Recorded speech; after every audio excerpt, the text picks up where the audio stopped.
But walang pangil ang accountability without responsibility. Ano yung sinabi ko? Ano yung word? It's called responsibility. Kailangan po magkaroon ng responsibilidad hindi lang sa mga opisyales, kundi manggaling din sa ating lahat.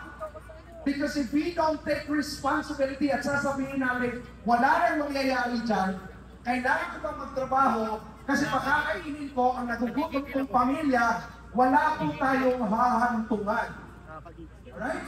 So ngayon, silipin po muna natin yung sinabi kaganapan sa Quirino Grandstand. Okay? Ready na ba kayo?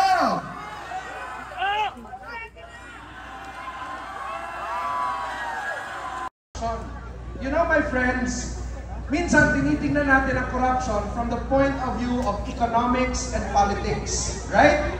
But tonight, I'd like you to see corruption more than that.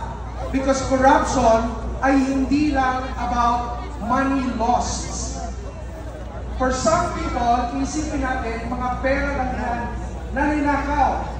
But corruption and its effect is different in Cebu City. It's different in Davao. It's different in areas na binaha, maraming namatay. So corruption is not just money lost for people in Cebu. It is also lives lost, properties na tinangay at nawala. And for that, we actually need to demand accountability from our officials, and that's why nandito tayo ngayon. Tama po ba? Tama po ba? We're here for accountability. Yes or yes?